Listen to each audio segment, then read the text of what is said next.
స్థిరపరచును. యెహోవా యొక్క పేరుకి అర్థం ఏంటిదంటే, దేవుని యొక్క వాక్యంలో ఏముందంటే, ఆయన యెహోవా మనల్ని హెచ్చించును. హల్లెలూయా. యెహోవా మనల్ని స్థిరపరచును. ఇర్మియా అనే మాటకు అర్థం ఏంటిదంటే, యెహోవా మనల్ని స్థిరపరిచేవాడు, మనల్ని హెచ్చించేవాడు. హల్లెలూయా. ఈ ఇర్మియా ఏంటిదంటే, ఒక ఇజ్రాయెల్ దేశంలో బెన్యామీన్ దేశం నందలి అనాతోతులో కాపురం ఉన్న యాజకులలో ఒకడైన హిల్కియా కుమారుడైన ఇర్మియా. ఇక్కడ మనం చూసినట్లయితే బెన్యామీన్ దేశానికి సంబంధించిన వ్యక్తి. మన వాక్యంలో చూసినట్లయితే బెన్యామీన్ ఫస్ట్ దేవుడు, మనం చూసినట్లయితే దేవుడు ఇజ్రాయేల్ రాజులను ఎన్నుకునేటప్పుడు దేవుడు ఫస్ట్ ఎవరు ఎన్నుకున్నాడంటే ఇజ్రాయెల్ దేశంకి సంబంధించిన బెన్యామీన్ గోత్రాన్ని ఎన్నుకున్నాడు. బెన్యామీన్ గోత్రం నుంచి దేవుడు ఎవరిని ఎన్నుకున్నాడంటే సౌల్ అనే రాజుని ఎన్నుకున్నట్లు చూస్తున్నాము. అదే గోత్రానికి చెందిన వ్యక్తి ఈ వ్యక్తి. ఫస్ట్ రాజే బెన్యామీన్ గోత్రానికి సంబంధించిన వాడు. ఆ రాజు వలన దేవుడు ఎంతో స్థాపించాలనుకున్నాడు, కానీ అతను చేసిన మూర్ఖత్వం వలన దేవుడు అతని యొక్క రాజ్యం అతని నుండి తీసి దావీదుకు ఇచ్చినట్లు మనం చూస్తున్నాము. ఇక్కడ బెన్యామీన్ గోత్రంలో మనం చూసినట్లయితే లాస్ట్లో మనం ఒక వ్యక్తి ఉన్నాడు, పౌలు అనే వ్యక్తి. లాస్ట్లో మనం కొత్త నిబంధనలో చూసినట్లయితే సౌలు అనే వ్యక్తి పౌలుగా మార్చబడ్డాడు. ఈ పౌలు కూడా ఏ గోత్రానికి చెందినవాడంటే బెన్యామీన్ గోత్రానికి చెందినవాడు. ఈ బెన్యామీన్ దేశం ఏంటిదంటే ఇజ్రాయెల్ దేశానికి ఒక 4-5 మైళ్ళలో దగ్గరలో ఉంటుంది. చాలా నడిచిపోయగలే ప్రదేశము. చాలా టైంలో అక్కడ దేవాలయంలో ఏ పూజలు జరిగినా, ఏమి జరిగినా, పండుగలు జరిగినా వాళ్ళ దగ్గరనే ఉండి దేవుని యొక్క మహిమను దగ్గర నుండి చూసేవాళ్ళు. దేవుని యొక్క శక్తి ఏంటిది, దేవుని యొక్క మహిమ ఏంటిది, ఆయన ప్రభావం ఏంటిది అనేది బెన్యామీన్లు బాగా తెలుసుకుని ఎరిగిన ప్రజలు. ఇక్కడ ఏంటంటే అలయ దేశంకి ఉన్న వ్యక్తిలో ఏంటిదంటే ఆయన ఆ బెన్యామీన్ దేశంలో అనాతోతు అనే ఒక గ్రామం ఉంది. అనాతోతులో గ్రామం ఉన్న యాజకులలో ఒకడు. చాలామంది యాజకులు ఉన్నారు అక్కడ. ఆ యాజకులలో ఒకడైన వాడు హిల్కియా. ఆ హిల్కియా కుమారుడే ఈ ఇర్మియా అన్నట్టు. ఇక్కడ మనం చూసినట్లయితే ఇక్కడ దేవుని యొక్క వాక్యంలో యాజకుడు ఇర్మియా ఒక యాజకుడు అని మనం తెలుసుకుంటున్నాము. యాజక ధర్మం కూడా చేసేవాడు. తర్వాత దేవుడు ఏం చేశాడంటే అతన్ని ఒక ప్రవక్తగా కూడా వాడుకున్నాడు. హల్లెలూయా. అతడు ప్రవక్త ఉన్నప్పుడు ఏంటిదంటే రాబోయే ప్రతి ఒక్కటి ఏంటిదంటే ముందే చెప్పాలి.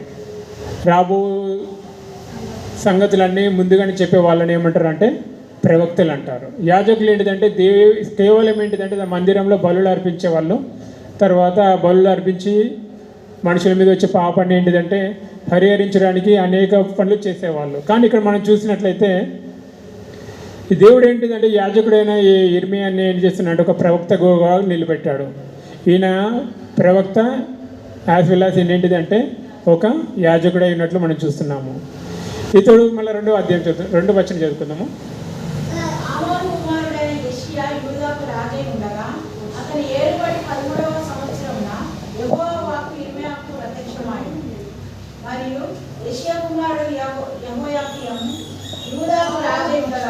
ఏషియా కుమారుడు సిద్కియా యూదాకు రాజై ఉండగా అతని ఏలుబడి 11వ సంవత్సరమంత వరకు అనగా ఆ సంవత్సరమున 5వ నెలలో యెరూషలేమును చెరతీసుకొని పోవడు వరకు ఆ వాక్కు ప్రత్యక్షమవుచుండెను. హల్లెలూయా. ఇక్కడ మనము ఇర్మియా ప్రవక్త ఉన్నప్పుడు కొంతమంది రాజులు ఉన్నారు. యూదాలో ఇర్మియా ప్రారంభించిన టైంలో మొదటి యూదా రాజు అయిన ఎవరంటే యోషియా. ఈ యోషియా ఏంటిదంటే దేవునికి అనుకూలంగా ప్రవర్తించిన వాడు, దేవుని యొక్క కట్టడలను పాటించిన వాడు, దేవునికి దగ్గరగా జీవించిన వ్యక్తి. ఈ వ్యక్తి కాలంలో ఇర్మియా తన ప్రవచన వాక్యాన్ని ప్రారంభించాడు. ఈ యోషియా ఏంటిదంటే ఈ రాజు చనిపోయడం తర్వాత అక్కడ మనం చూసినట్లయితే ఆ రాజు గురించి ఎంతోమంది సంతాపంలో తెలియజేశారు. ఆ రాజు చనిపోయిన తర్వాత ఇంకా మిగతా 4 రాజులు వచ్చారు. ఆ 4 రాజులు కూడా ఏంటిదంటే దేవునికి విరుద్ధంగానే ప్రవర్తించారు. దేవుని యొక్క చాలా దేవునికి అయిష్టమైన కార్యాలు చేశారు, దుష్కార్యం చేసినట్లు ఈ రాజుల గురించి మనం తెలుసుకుంటున్నాము. తర్వాత దేవుని యొక్క వాక్యం ఫస్ట్ 4వ వాక్యం చదువుకుందాం.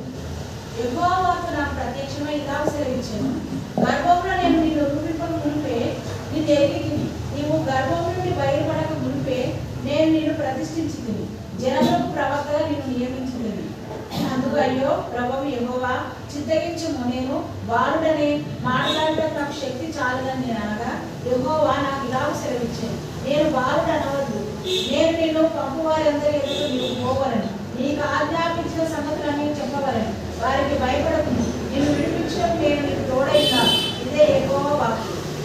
ఇక్కడ మనం చూసినట్లయితే దేవుడు ఇర్మియాని ప్రత్యక్షపరుచుకుంటున్నాడు. అప్పుడు చాలామంది ప్రజలు ఉన్నారు ఆ టైంలో. కానీ దేవుని యొక్క వాక్యం యాజకుడైన ఇర్మియా దగ్గరకు వచ్చింది. యెహోవా నాకు ప్రత్యక్షమై ఇలా సెలవిచ్చాను. దేవుడు ఏమంటున్నాడు అంటే ఇక్కడ, గర్భంలో నేను రూపింపక మునిపే నేను ఎరిగితిని. హల్లెలూయా. తల్లి గర్భంలో నీకు రాకముందే దేవుడు ఏం చేశాడంటే ఇర్మియాని ఎన్నుకున్నట్టు చూస్తున్నాము. తల్లి గర్భంలో రూపింపబడక మునిపే, చాలామంది రూపింపబడిన తర్వాత చూస్తాం. కానీ ఇక్కడ మనం చూసినట్లయితే ఆయన గర్భంలో రూపింపబడక మునిపే దేవుడు అతను ఎరిగాడు. హల్లెలూయా. తర్వాత ఆయన గర్భంలో నుండి బయటపడక మునిపే నేను నిన్ను ప్రతిష్ఠించాను. చాలా గొప్పగా చూస్తున్నాం ఇతని యొక్క దేవుడు ఎలా వెన్నుకున్నాడో, ఎలా ఆయన పిలుపు ఉందో. దేవుడు ఎప్పటి నుంచో దేవుని యొక్క ప్రణాళికలో ఈ వ్యక్తి ఉన్నాడో మనం చూస్తున్నాము. దేవుని యొక్క వాక్యం ఇతని గురించి అంటుంది, నేను గర్భంలో రూపింపబడక మునిపే నేను ఎరిగాను, నీ గర్భంలో నుండి నువ్వు బయటపడక మునిపే నేను ప్రతిష్ఠించాను, జనులకు నేను ప్రవక్తగా నియమించి ఉన్నాను. అందుకు అయ్యో ప్రభువా, ఇంత పెద్దగా చెప్పిన తర్వాత కూడా ఇర్మియా ఏమంటున్నాడు అంటే అక్కడ, ప్రభువా నేను యెహోవా చిత్తగించుము, నేను బాలుడనే అంటున్నాడు. చాలామంది ఏంటిదంటే దేవుని యొక్క ఎన్నికలో చాలామంది దేవుడు ఏం చేస్తారంటే యవన దశలోనే వాడబడడం దేవుని యొక్క చిత్తం. హల్లెలూయా. యవన దశలోనే దేవుడు తన కాడిని మోయమంటున్నాడు ప్రతి ఒక్కరిని. ఇక్కడ మనం చూసినట్లయితే దేవుడు మనకి దావీదుని చూస్తున్నాం. దావీదు చిన్న వయసులోనే ఏంటిదంటే దేవుడిని, అతడు ఏంటిదంటే అడవిలో ఉన్నప్పుడు అతను మేకలు తినడానికి వచ్చినప్పుడు, మేకలు మేపేటప్పుడు ఒక పులి వచ్చింది, ఒక ఎలుగుబంటి వచ్చింది. అక్కడ మనం చూసినట్లయితే అతడు తన ప్రాణాన్ని పెట్టి మరీ ఏంటిదంటే ఆ గొర్రెల కోసం ప్రాణాలు తెగించి పులి నుండి ఆ ఎలుగుబంటి నుండి రక్షించినట్లు మనం చూస్తున్నాము. అదే ఇక్కడ మనం చూసినట్లయితే దేవుడు ఏమంటున్నాడంటే బలహీనత. మళ్ళీ మోషే దగ్గరికి వస్తాడు. ఒకసారి మోషే దగ్గరికి దేవుడు అగ్నిలో నిలబడి అక్కడ పొగ మండుతుంది, కానీ అగ్ని మండుతుంది కానీ పొగ కాలిపోవట్లేదు. అక్కడ కూడా ఏంటిది అంటున్నాడు దేవుడు ప్రత్యక్షమై మోషేకి, మోషే నేను నిన్ను నా ప్రజల యొద్దకు పంపిస్తున్నాను అన్నప్పుడు మోషే ఏమంటున్నాడంటే, తండ్రి ప్రభువా యెహోవా, నేను నాలుక మాంద్యం కలిగిన వాడును. ఇక్కడ దేవుడు ఏంటిదంటే మనుషుల యొక్క బలహీనతలు దేవుడు చూడట్లేడు. దేవుడు ఏమంటున్నాడంటే మీరు బలహీనులు కావచ్చు, కానీ మీ పక్షంగా నిలబడి నేను యెహోవాను, సర్వశక్తి గల దేవుడును. అబ్రాహాంతో కూడా మాట్లాడినప్పుడు అబ్రాహాం గురించి కూడా అంటాడు, నేను సర్వశక్తి గల దేవుడును, నువ్వు నా సన్నిధిలో నిందారైతురుగా నిలబడి. ఇక్కడ మనం చూసినట్లయితే దేవుని యొక్క ప్రణాళికలో ఈ ఇర్మియా ఉన్నాడు. ఇర్మియాని ఎట్లా చాలామంది ఒకసారి ఏంటిదంటే యెషయా ఉంటాడు. యెషయా ఏంటిదంటే ఒక ఉజ్జియ రాజు ఏంటిదంటే గర్వం రాజు చనిపోగానే దేవుడు యెషయాకి ఏంటిదంటే పెద్ద దర్శనం కనిపిస్తాడు. ఆ దర్శనంలో ఏంటిదంటే ఎవరు నా పక్షంగా పోతారు అంటే నేను వెళ్తాను, నన్ను పంపు అంటాడు. కానీ ఇక్కడ ఏంటిదంటే ఇతని యొక్క పిలుపు చాలా ప్రత్యేకమైన పిలుపు. ఈ ఇర్మియా యొక్క పిలుపులో ఏముందంటే నిన్ను గర్భంలో రూపింపబడక మునిపే నేను ఎరిగి ఉన్నాను, నిన్ను రాజులకు ప్రవక్తగా నేను చేసి ఉన్నాను అనేసి. అతడు రూపింపబడక మునిపే దేవుడు అతను ఏంటిదంటే రాజులకు ప్రజలకు ఏంటిదంటే ప్రవక్తగా చేశాడు. నన్ను తర్వాత వచ్చి చదువుకుందాం.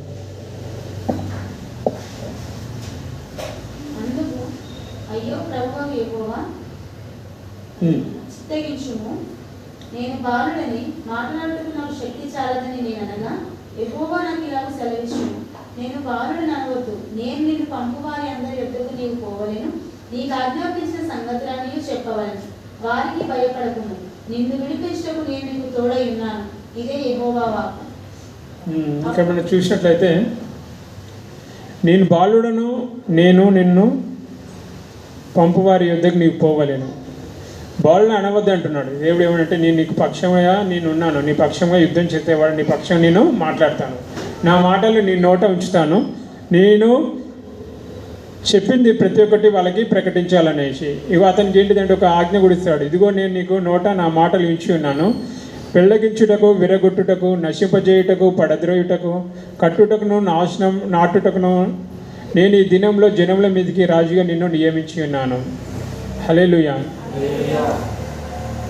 ఈ ఇర్మియాకి దేవుడు ఏమి ప్రకటించాలనేది కూడా ఇక్కడ క్లియర్గా చెప్తున్నా. అంటే నా మాటల్ని నీ నోట ప్రకటిస్తాను. నువ్వు వెళ్ళే ప్రజలు భయంకరమైన ప్రజలు, ఇజ్రాయెల్ ప్రజలు మనం చూసినట్లయితే ఇక్కడ ఎక్కడి దగ్గర పంపిస్తున్నా అంటే మెడవంచుని జనం యుద్ధకు దేవుడు ఇర్మియాని పంపించడానికి తయారు చేస్తున్నాడు. వాళ్ళు ఏంటిదంటే వాత వేయబడిన మనసాక్షి గల ప్రజల యుద్ధకి దేవుడు ఏం చేస్తున్నాడంటే ఇర్మియాని పంపబోతున్నాడు. నువ్వు భయపడకు, నేను నీకు తోడుగా ఉన్నాను, నేను బాలునని నువ్వు అనద్దు, నేను నీకు తోడై ఉంటాను, నేను ఏ మాటలు చెప్తానో ఆ మాటలు నువ్వు వాళ్ళ యుద్ధకి ప్రకటించాలనేసి. ప్రకటించినప్పుడు అక్కడ మనము ఏంటిదంటే అధికారం కూడా ఇస్తామన్నాడు. నిన్ను పెళ్ళగించుటకు, విరగొట్టుటకు, నాటుటకు, ఇవన్నీ చేయుటకు నీకు ఏంటిదంటే అధికారం ఇస్తున్నాను అనేసి. దాని కింద చదువుకుందాం మళ్ళీ. యెహోవా 11. మరి యెహోవాకి నాకు ప్రత్యక్షమై ఇర్మియా నీకేం కనబడుచున్నదని సెలవిచ్చాను.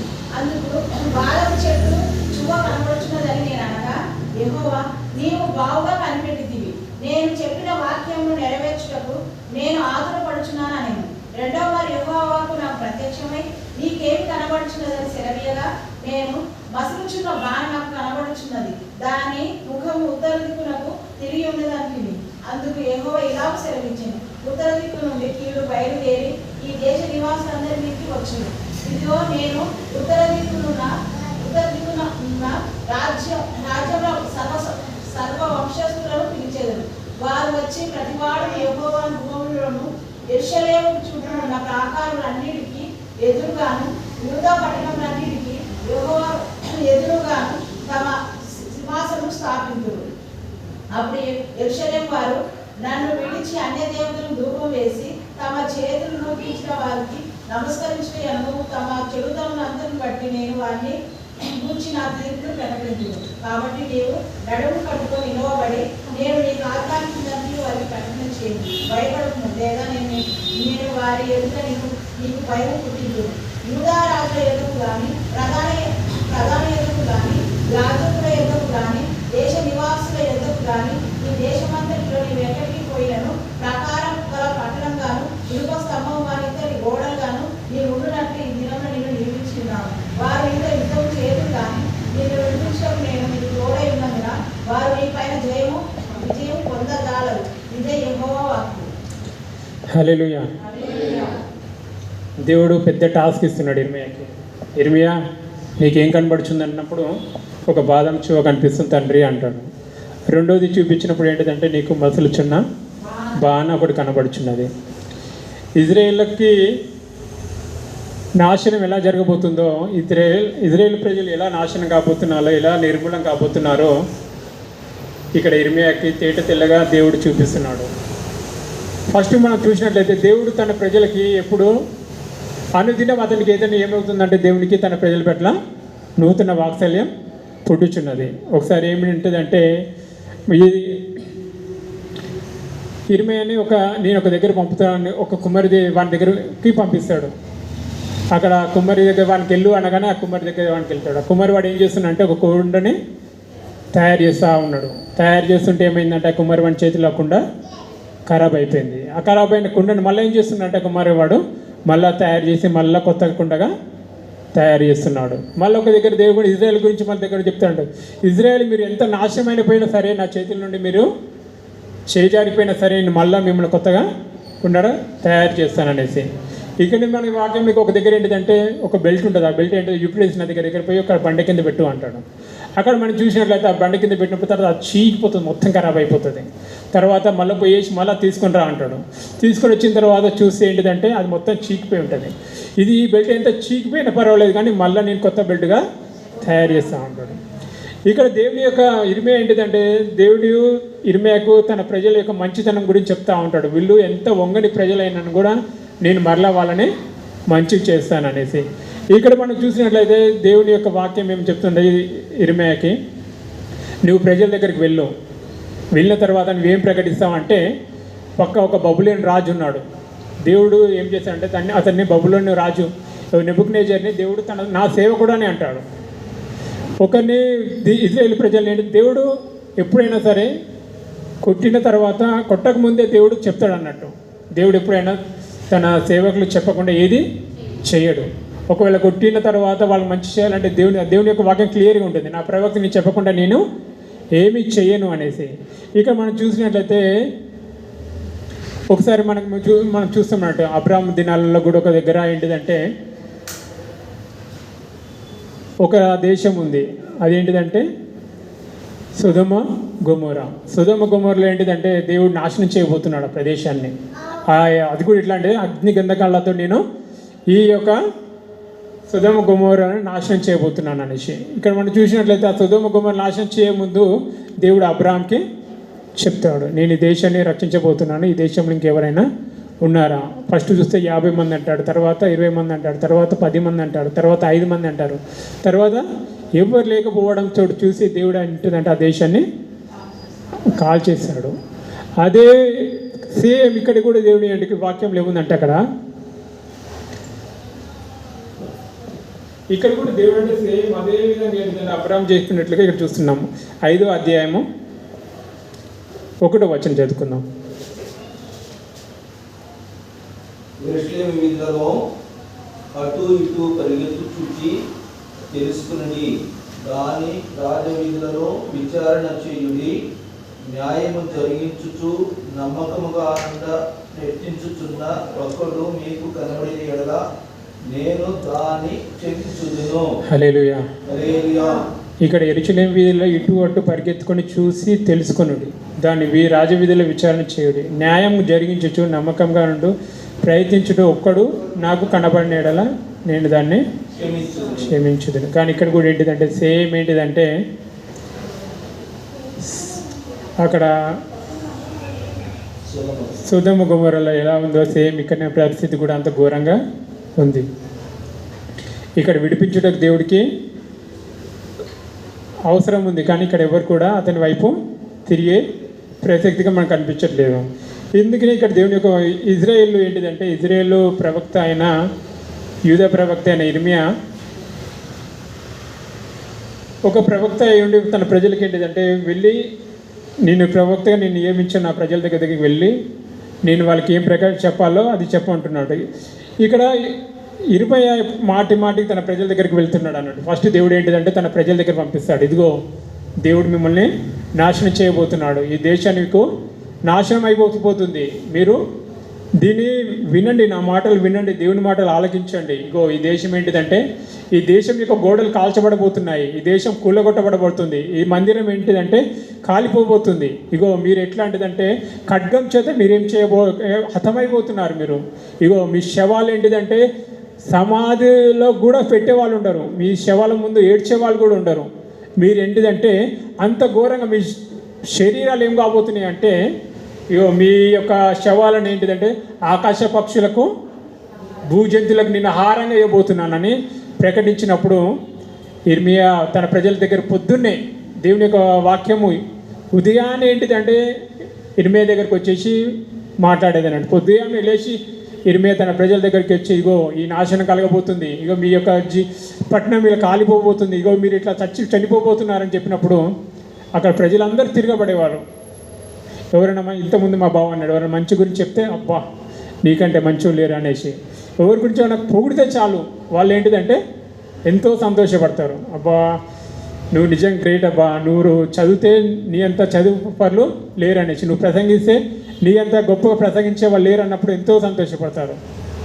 ఇక్కడ మనం చూసినట్టయితే ఇర్మియా తన ప్రజలతో ఏమంటున్నాడు, అదే పొద్దున్నే ఉదయం వెళ్ళేసి ఈయనేందా వాడికి ఉల్టా మాట్లాడుతున్నాడు, మాటికి వస్తే నేను నాశనం చేస్తా అంటున్నాడు, మాటికి వస్తే మీ ప్రజలు చచ్చిపోతారు, మీ నగరం నాశనం అయిపోతుంది అనేసి ప్రజల దగ్గర పోతే ప్రజలందరూ తిరగబడేవాళ్ళు.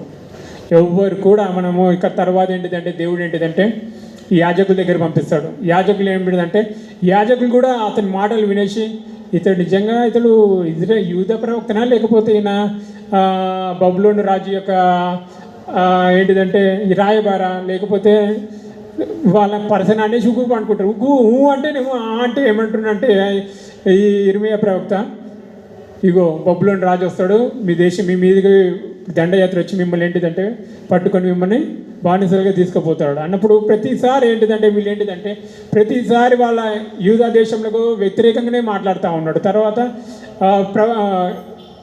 ఈ ఇర్మియా ఏంటిదంటే మళ్ళీ ఎవరి దగ్గరికి వెళ్తాడంటే యాజకుల దగ్గరికి వెళ్తాడు. యాజకులు కూడా ఏంటిదంటే ఇతని మాటలు విని ఇతని యొక్క వినేసి వీళ్ళు కూడా ఏంటిదంటే వాళ్ళు కూడా ఇర్మియాని కొట్టడం ప్రారంభిస్తారు. తర్వాత ఒక దగ్గర ఏంటిదంటే రాజుకి ఒక ఉత్తరం రాస్తాడంట, ఒక గ్రంథం రాస్తాడు యెషయా. ఆ గ్రంథం తీసుకుపోయి ఒక బారాక్ అని ఒక వ్యక్తి ఉంటాడు, అతను తీసుకుపోయి రాజుకి ఇవ్వమని చెప్తాడు. బారాకు ఏం చేస్తాడు రాజు దగ్గర, అప్పుడు ఏంటిదంటే యెహోయాకీం అనే రాజు ఉంటాడు. ఆ రాజు ఏంటిదంటే ఆ ఇర్మియా గ్రంథం మొత్తం చదువుతూ ఉంటాడు. ఇగో దేశం ఏం రాబోతుంది, ఇగో ఇట్లా మీ దేశం నాశనం అయిపోతుంది, గోడ కూలిపోతాయి, గోడ కాల్చబడిపోతాయి, ఇజ్రాయేల్ యొక్క మందిరం కాల్చబడిపోతుంది, మనుషులందరూ చనిపోతారు అన్నప్పుడు ఆ గ్రంథం ఏం చేస్తారంటే అతను ఏంటంటే తేలికగా దేవుని మాటలు తీసేసి ఒక అగ్ని ఉంటుంది పక్కమంటే అగ్నిలో పడేస్తాడు. పడేసిన తర్వాత అక్కడ రాజుగుడికి ఏంటిదంటే ఏం చలనం లేదు. ఇక ఇదంతా అప్పుడు ఆ కాలంలో ఏంటిదో చాలామంది అబద్ధ ప్రవక్తలు కూడా చాలామంది ఉండేవాళ్ళు. ఏది అయితే ఇర్మియా ఇలా జరుగుతుంది అన్నప్పుడు ఈ అబద్ధ ప్రవక్తలు ఏం చేసేవాళ్ళంటే అలా జరగదు, నువ్వేంటిదంటే ఐగుప్తులోని వాళ్ళతోటి సహాయం తీసుకొని నువ్వు తప్పకుండా బాబులోని రాజులైన నబుకద్నెజరుని చంపేస్తావు అనేసి ఉల్టా ప్రవచనం చేసేవాళ్ళు. ఇక్కడ మనం చూసినట్టే ఇర్మియా అంటే తన ఇంటి వాళ్ళు కూడా లాస్ట్ ఏమిటంటే ఆయన ప్రవచించే ప్రవచనాలను బట్టి తన ఇంటి వాళ్ళు కూడా అతనికి వ్యతిరేకమవుతారు. ఇంటి నుంచి మొదలుకొని ప్రజల నుంచి మొదలుకొని యాజకులను మొదలుకొని రాజు నుంచి చిన్న వరకు చిన్న ప్రజల వరకు ఏంటిదంటే ఆయన ధృవీకరింపబడ్డాడు. ఎంతగా చెప్పినా ప్రతిసారి రాజుల దగ్గర పోయినప్పుడు ఫస్ట్ మందిరం దగ్గర పోయి నిలబడి ఇర్మియా అక్కడ నువ్వు నా ప్రజలకు ఇలా ప్రకటించు అన్నప్పుడు ఇర్మియా పోయేసి దేవుని మందిరమైన యెరూషలేము మందిరం మీద ముందట నిలబడి ప్రవచిస్తూ ఉంటాడు, ఇశ్రాయేలు ప్రజలారా మీరు తిరిగి రండి, ఇగో మీ మీదికి ఒక గొప్ప ఉపద్రవం రాబోతుంది అనేసి ఒకటి చెప్తాడు అన్నట్టు వాళ్ళకి. ఇగో బబులోను రాజు మీ మీదికి వస్తాడు, కానీ ఎవ్వరు కూడా మీరు ఏం చేయాలంటే అతనికి వ్యతిరేకంగా మీరు వెళ్ళవద్దు, అతనికి మీరు బానిసలు అయిపోవాలి. మీరు బానిసలు అయిపోయారనుకో ఈ దేశం ఉంటుంది, ఈ దేశం యొక్క టెంపుల్ ఉంటుంది, ఈ దేశం యొక్క రాజు ఉంటాడు, అందరూ ఉంటారు. ఒకవేళ మీరు తిరగబడి బబులోను రాజుకి వ్యతిరేకంగా మీరు వెళ్ళారా మీరు సర్వనాశనం అయిపోతారని చాలాసార్లు అన్నాడు. చాలామంది ఇక్కడ దేవుడు ఏంటంటే చాలామంది దేవుడు ఇంతకుముందు మా బావ చెప్పినాడు, పాస్టర్ గారు చెప్పారు. ఇటువైపు ఇక్కడ మనం చూసినట్లయితే దేవుడు ఇర్మియా ద్వారా ఇజ్రాయేల్ ప్రజలకు మాత్రమే బుద్ధి చెప్పలేదు, చుట్టుప్రక్కల ప్రజలందరూ దేశాలందరికీ బుద్ధి చెప్పినట్టు. ఎవరైతే దేవుడు ఆల్రెడీగా ఒక కమిట్మెంట్ అయినట్టు ఈ ప్రపంచ దేశాలన్నింటినీ నేను ఈ నెబుకద్నెజర్ అనే ఒక రాజు ఉన్నాడు, బబులోను రాజు, అతనికి నేను స్వాధీనం చేయబోతున్నాను అనేసి. బబులోను ఏ దేశాలలో పోయినాడో ఆ రాజు ఆ దేశ ప్రజలందరూ ఎవరైతే బబులోను రాజుకి లొంగిపోయారో వాళ్ళందరూ రక్షించబడ్డారు. కానీ ఎవరెవరైతే తిరగబడ్డారో ఆ దేశాన్ని ఆ రాజ్యాన్ని దేవుడు నాశనం చేసినట్లు చూస్తున్నాము. ఇక్కడ ఇజ్రాయేల్ మాత్రమే కాకుండా చుట్టుపక్కల ప్రజల దేశాలు ఉన్నాయి కొన్ని. మనం బైబిల్లో చూసినట్లయితే చాలా దేశాలు ఉన్నాయి. అవి ఏంటిదంటే అషూరు దేశం అనేసి, బబులోను దేశంలో ఏదోము దేశం అని, మోయాబు దేశం అనేసి చాలా. తర్వాత ఈ దేశాలన్నింటినీ ఏ అయితే దేవునికి వ్యతిరేకంగా ఉన్నాయో దేశాలన్నింటినీ ఏంటిదంటే దేవుడు ఈ నాశనం చేయడానికి ఒక గొప్ప ప్రణాళిక చేశాడు అన్నట్టు. ఆ ప్రణాళికలోనే ఇక్కడ మనం చూసినట్లయితే ఈ ఇర్మియా ఏమంటాడంటే ఇర్మియా నువ్వేంటిదంటే మ్యారేజ్ కూడా చేసుకోవద్దు అంటాడు. ఇక్కడ మన ప్రవక్త అయిన ప్రీస్ట్ అయినాడు అతను ప్రవచిస్తూ ఏమంటే కొన్ని 2 దినాలు వచ్చిన తర్వాత ఇర్మియా నేను ఈ దేశాన్ని ఈ ప్రజలు నేను చంపబోతున్నాను, నువ్వు పెళ్ళి చేసుకోవద్దు అంటాడు. ఈ దుర్గమార్గమైన ప్రజలతో నువ్వు కూడా చనిపోవటం నాకు ఇష్టం లేదనేసి. ఇర్మియాలో 14 చాప్టర్ 11th వచనం చదువుకుందాం.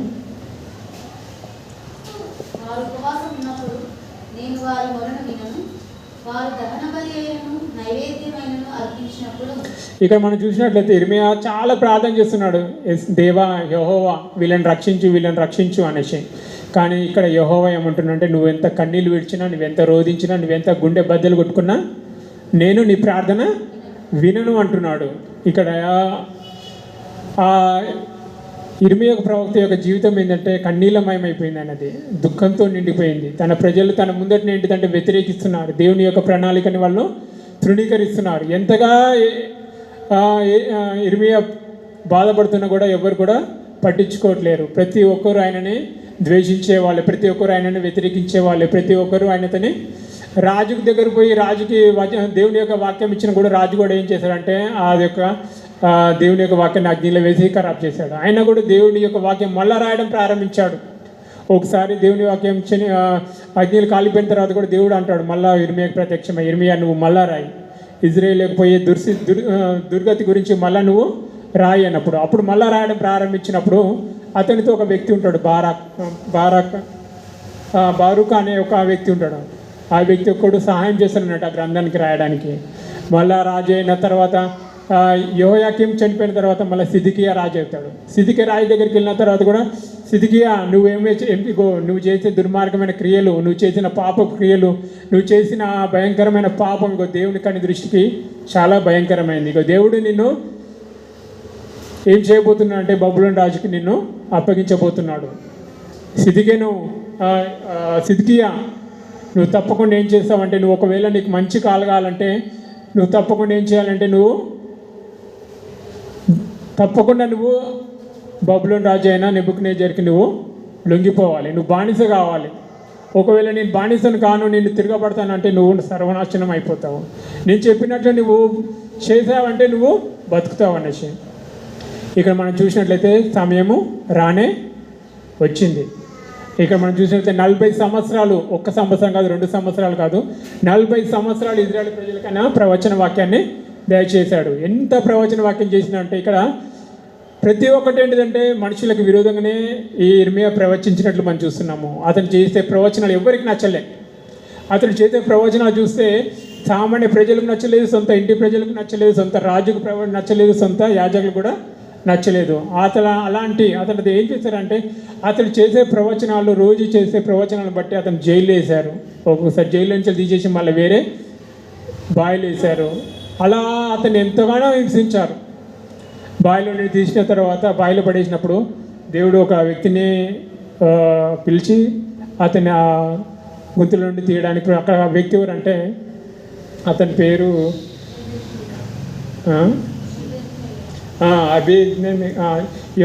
ఇర్మియా గ్రంథం 39:15-16 చదువుకుందాం.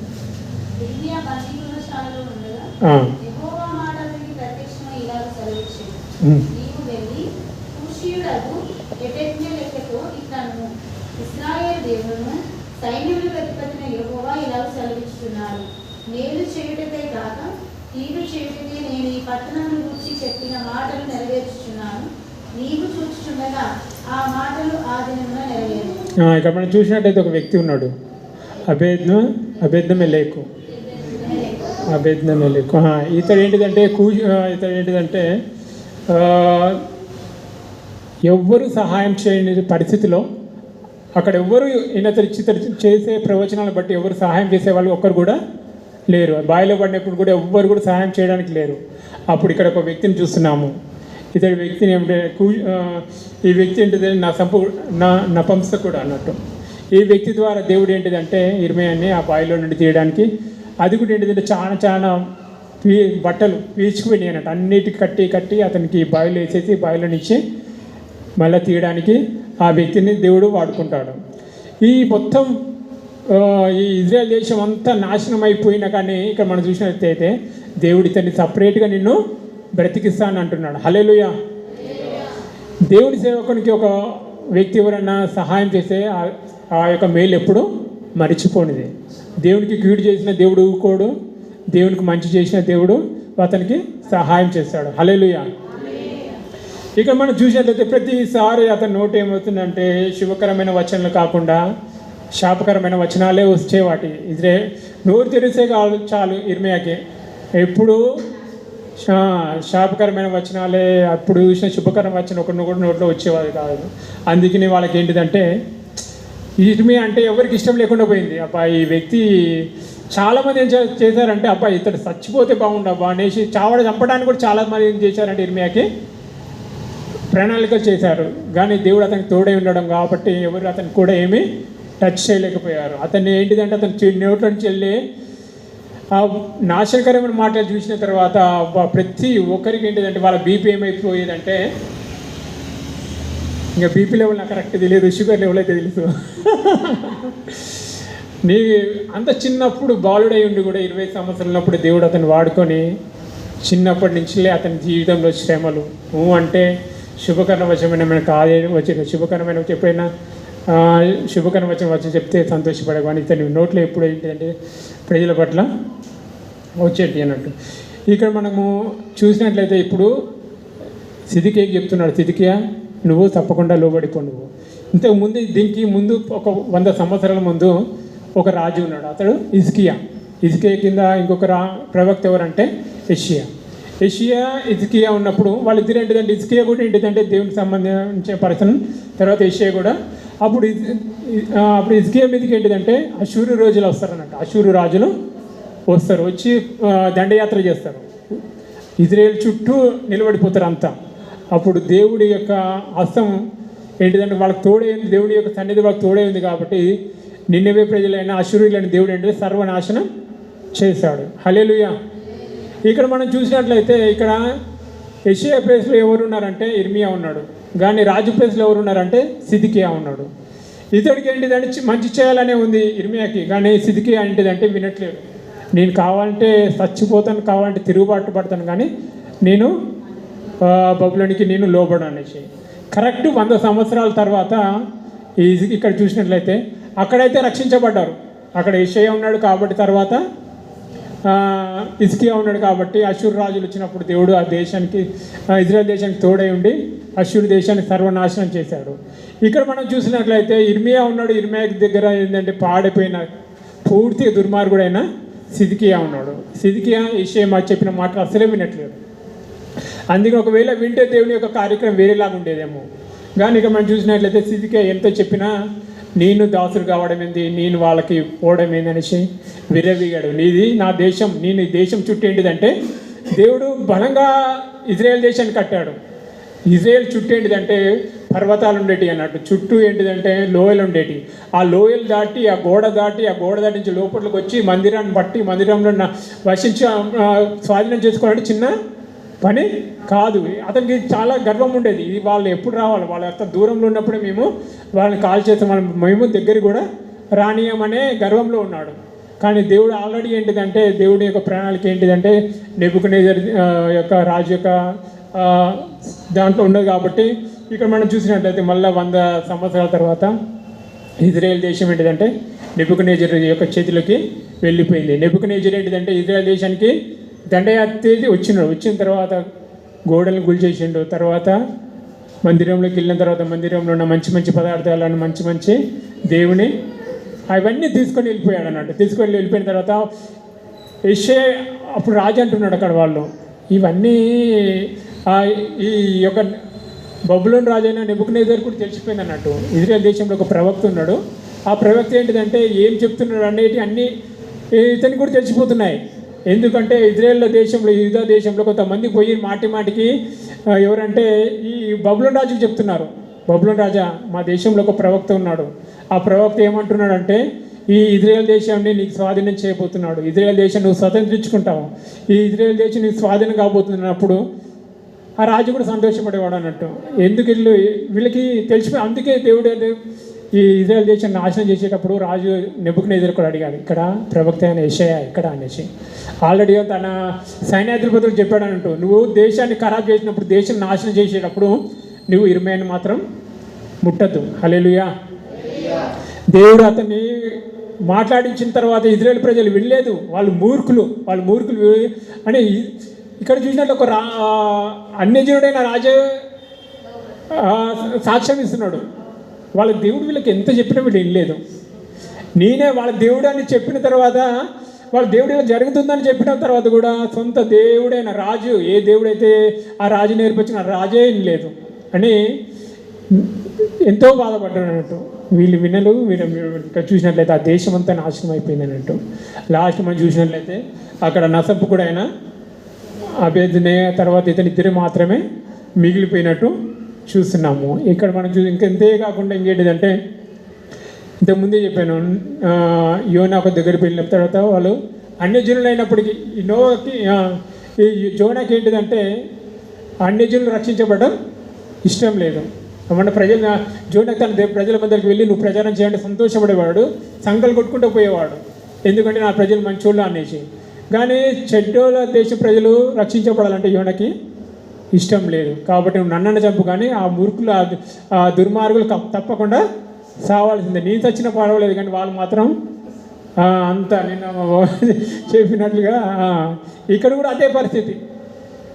ఇక్కడ ఇజ్రాయెల్ మాటికి ఏంటిదంటే ఇజ్రాయెల్ స్టార్టింగ్ నుంచే దేవుడు ఇంతకుముందే ఈ భూమిని ఏంటిదంటే జలప్రలయంతో మొత్తం అప్పుడు దేవుడు చూసినప్పుడు ప్రజలంతా చెడిపోయి ఉన్నారంట. ఆ చెడిపోయిన ప్రదేశం దేవుడు ఏం చేశాడంటే జలప్రలయం చేసి సర్వనాశనం చేసిండు. తర్వాత దేవుడు మెల్లమెల్లగా అబ్రాహాంని ఎన్నుకున్నాడు. అబ్రాహాం ఎన్నుకున్న తర్వాత మోషే దగ్గరికి వచ్చిన తర్వాత మోషే ఆజ్ఞలు ఇచ్చాడు. మోషే 10 ఆజ్ఞలు అందించాలి.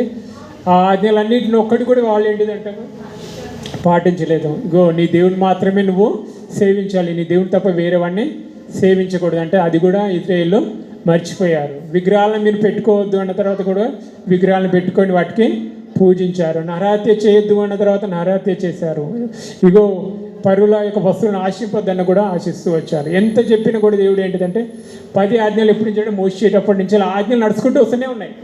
కొంతమంది విన్నగాల తర్వాత వెంటనే మర్చిపోయేవాళ్ళు. మళ్ళీ కొంతమంది రాజులు వచ్చిన తర్వాత ఇదేంటిదంటే ఎప్పుడైతే ఇజ్రాయెల్ రాజు 2గా చీల్చబడ్డదో అప్పుడు ఏంటిదైందంటే ఇజ్రాయెల్ వేరే అయిపోయింది, యూదా వేరే అయిపోయింది. యూదా దేశంలో ఇజ్రాయెల్ మందిరం ఉండేది, కానీ వాళ్ళ దేశంలో మందిరం ఉండకపోయేది. అప్పుడు ఆ ప్రజలందరూ ఈ దేశంలోకి వస్తారు అనేసి ఆ రాజే చేసేవాడు. అంటే ఏదో ఒక విగ్రహాన్ని నిలబెట్టేవాడు, ఇదే మీ దేవుడు అనేసి ఇజ్రాయెల్ ప్రజలందరినీ ఏంటిదంటే ఆ మూర్తి పూజలకి ఆ యొక్క విగ్రహారాధనకి బానిస చేశాడు. ఇదే ఏంటిదంటే దేవుడు ఇట్లా చేసిన దాన్ని బట్టి అది ఏంటిదంటే మెల్లమెల్లగా యూదా ప్రజలకి అక్కడి నుంచి రాకుండా ఇక్కడి నుంచి వాళ్ళు పోకుండా ఏంటిది ఇప్పుడు మన తెలుగుదేశం మన తెలంగాణ ఆంధ్రప్రదేశ్ విడిపోయిన తర్వాత ఒకటేమో తిరుపతి, ఇంకోటి ఇక మన తిరుపతి అది అందరు తిరుపతికి పోతారనేసి మన కేసీఆర్ ఏం చేసిందంటే యాదగిరి ఒకటి కట్టినంటే ఇక్కడ మన అల్లలో అట్లా మన ఇక్కడి నుంచి జనం అంతా అక్కడ పోవద్దు, అక్కడి నుంచి మన ధనం మనకే ఉండాలనేసి. అప్పుడు కూడా ఏంటిదంటే సేమ్ అప్పుడు కూడా దేవుడు 2గా విభజించినప్పుడు అది వాళ్ళకు కూడా మనస్తత్వం ఇట్లనే అయిపోయింది. ఇగో యూదా రాజుకి ఇజ్రాయెల్ రాజుకి మనసులో ఒక చెడు ఆలోచన వచ్చేసింది. అందరూ అంటే వెళ్ళిపోతే ఇక నా ఖజానాకి గంటు పడుతుంది అనేసి అక్కడనే ఏది దేవుడు వద్దన్నాడో విగ్రహాలు నిలిపోద్దని విగ్రహాలు నిలిపిండు. ఏ దేవుడిని మీరు పూజించొద్దన్నాడో ఆ దేవుడిని పూజించిన వాళ్ళు ప్రారంభించారు. అలా చేసి లాస్ట్కి వచ్చేటప్పుడు వీళ్ళు ఈ దేశాన్ని దేవుడు ఏంటిదంటే బబులోనియాలకి హ్యాండ్ ఓవర్ చేసిపోతారు అన్నట్టు. హల్లెలూయా హల్లెలూయా. లాస్ట్గా పూజిస్తాను. దీంట్లో ఏమిటంటే దేవుని యొక్క ఛాయ కూడా ఉందన్నట్టు. యేసుక్రీస్తు ఈ లోకానికి రాబోయేటప్పుడు ఇలా ఉంటుంది అనేసి అది మనము ఇర్మియా గ్రంథము 23:3 చదువుకున్నాం ఒకసారి.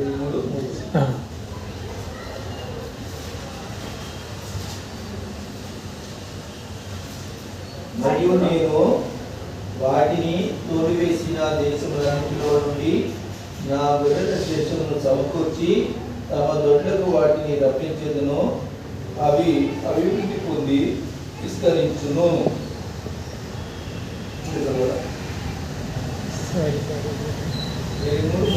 సారీ అది కానీ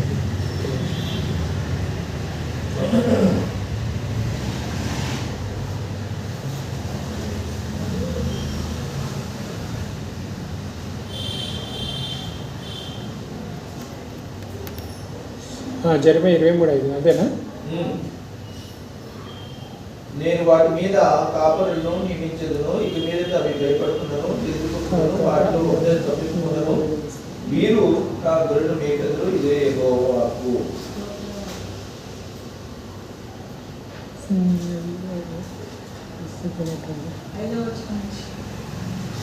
దేవుని యొక్క మఠంలో తీసుకొచ్చి నేను మరలా మిమ్మల్ని రప్పిస్తాను, మరలా మిమ్మల్ని స్థిరపరుస్తాను అనేసి. కానీ యేసుక్రీస్తు కూడా ఏంటిదంటే ఒకసారి ఇజ్రాయెల్ దేశం దగ్గరికి వచ్చినప్పుడు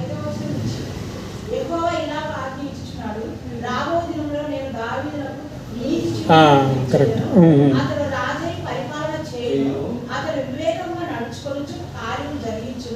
భూమి మీద నీతి న్యాయమును జరిగించును, అతని దినములో యూదా రక్షణ నొందును,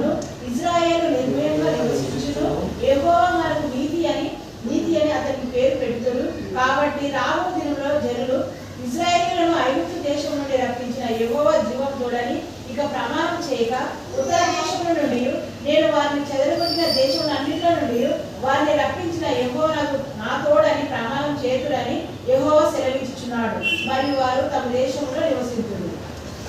హల్లెలూయా. హల్లెలూయా. ఇక్కడ మనం యేసుక్రీస్తు గురించి మనం చూస్తున్నాం అన్నట్టు. మరలా నేను ఇది ఎంత నాశనం అయిపోయినప్పటికీ, నాశనం అయ్యే ముందు కూడా దేవుడు మరొకసారి ఏంటిదంటే మళ్ళీ సిద్కియా పిలిపించుకుంటాడు ఇర్మియా ఈ లాస్ట్ టైంలోనే నాకు చెప్పు, దేవుడు ఏం చేయబోతున్నాడో నాకు చెప్పు అని మాటికి దగ్గరకు వచ్చి పిలిపించుకున్న తర్వాత కూడా సిద్కియా ఎంత చెప్పినా కూడా మాట వినలేదు. ఒకసారి రాజు యొక్క మైండ్ ఖరాబ్ అయిపోయింది అనుకోండి, ప్రజలంతా ఒక్కొక్కసారి రాజు మంచుకున్న తర్వాత కూడా అతని పక్క ఉన్న ప్రజలు కూడా కరెక్ట్గా ఉండరు. ఒక్కొక్కసారి పక్కకున్న ప్రజల వలన కూడా ఏంటిదంటే ఈ రాజు యొక్క మనసు ఏంటిదంటే ఖరాబ్ అయిపోతూ ఉంటుంది. ఇక మనం చూసినట్లయితే ఈ రాజు ఏం చేసినంటే సిద్కియా రాజు అతని చుట్టూ ప్రధానుల మాటలే విన్నాడు. ప్రధానులు ఎలా అన్నారంటే పక్కనమ్మటి ఉన్న అబద్ధ ప్రవక్త మాటలే విన్నాడు, కానీ దేవుని వైపు తన మనసు ఉంచలేదు. కానీ లాస్ట్గా సిద్కియా వచ్చారు, సిద్కియాని పట్టుకున్నారు. దేవుని యొక్క వాక్యం ఉంటుంది, సిద్కియా నీ ముందరే నీ కొడుకుల్ని బబులోను రాజులు చంపేస్తారు అనేసి. వాళ్ళు పట్టుకున్నారు, చెప్పినట్టుగానే లొంగిపోలేదు. సిద్కియా రాజు తిరగబడినందుకు అతని ప్రజల్ని అతని కుమారులు అందరిని పట్టుకుపోయి బబులోను రాజానికి వెళ్ళిన తర్వాత అతని కళ్ళ ముందే అతని కొడుకుల్ని చంపేశాడు ఆయన నెబుకద్నెజర్. తర్వాత సిద్కియా ఏం చేశాడంటే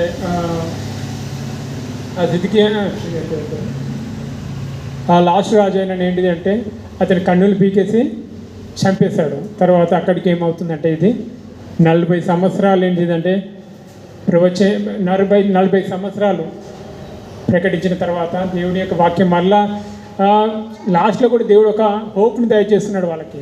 ఇగో మళ్ళీ 70 సంవత్సరాల తర్వాత ఇంకో బానిసలు అయిపోతున్నారు మీరు. ఇప్పుడు ఏంటిదంటే ఆ దేశం మొత్తం, ప్రపంచం మొత్తం ఏంటిదంటే దేవుడు ఒక రాజు కిందకి ఉంచాడు.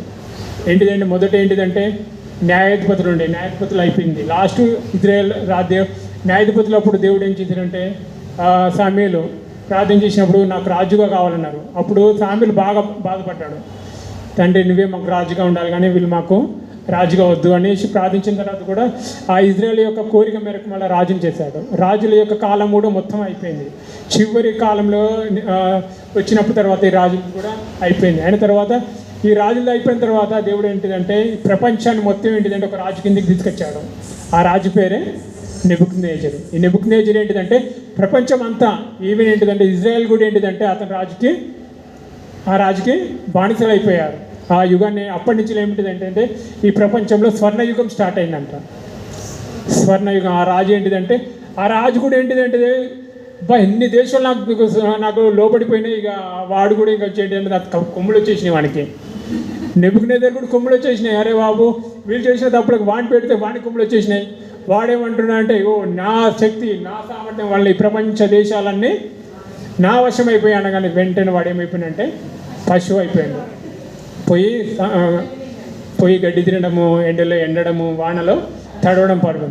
తర్వాత నువ్వు మనసు వచ్చిన తర్వాత ఏమనిపించిందంటే ఇగో ఇజ్రాయేల్లో ఉన్న దేవుడే నిజమైన దేవుడు. హల్లెలూయా. సమస్తం దేవుడే నడిపిస్తున్నాడు. ఆ రాజులను కూడా దేవుడి. తర్వాత మనం చూసినట్లయితే నెబుకద్నెజర్ అయిపోయిన తర్వాత స్వర్ణయుగం అన్నారు. తర్వాత మెతోపర్షియా వాళ్ళు వచ్చారు. మెతోపర్షియాలు వచ్చిన తర్వాత రోమీలు వచ్చారు. రోమీల తర్వాత ఇట్లా గ్రీకులు వచ్చారు. గ్రీకుల తర్వాత రోమీలు వచ్చారు. ఇప్పుడు మొత్తం ఏంటిదంటే ప్రజారాజ్యం నడుస్తుంది. కానీ దేవుని యొక్క ఉద్దేశాలు ఏంటి అంటే నెరవేరుతాయి. దేవుని యొక్క ఏమంటారంటే ఇదంతా అయిపోయిన తర్వాత నా కుమారుడు యేసుక్రీస్తు లోకానికి పంపిస్తాను. హల్లెలూయా. మనం పాపులమై ఉండగానే యేసుక్రీస్తు మన కొరకు చనిపోయాడు. హల్లెలూయా. వాళ్ళు మంచిగా ఉన్నారు కాబట్టి దేవుడు లేదు, మనం పాపులమై ఉండగానే. ఇప్పుడు మనము దేవుని ప్రజలైన తర్వాత దేవుడు మనల్ని ఇంకా ఎక్కువ బాబు మిమ్మల్ని పాపులమై ఉండగానే మీరు ఉండగా నేను ప్రేమించిన తర్వాత మీరు నా ప్రజలైన తర్వాత ఇంకా నేను మిమ్మల్ని ఎక్కువ ప్రేమించే దేవుడు అన్నాను. దేవుడు వాళ్ళ కోసం ఏంటిదంటే మనకైతే దేవుడు తన ప్రియకుమారుని మన కోసం పంపించాడు. దేవుని ప్రేమ ఏంటిది, దేవుని యొక్క రక్షణ అంటే ఏంటిది, దేవుని యొక్క నిత్య జీవితం అనేది ఏంటిది అంటే మనము తెలుసుకున్నాము. మనం ఏంటిదంటే ఇజ్రాయేల్ కంటే గొప్పవాళ్ళము. ఇజ్రాయేల్ ప్రజల కంటే మన దేవుడు గొప్పగా చేశాడు. హల్లెలూయా.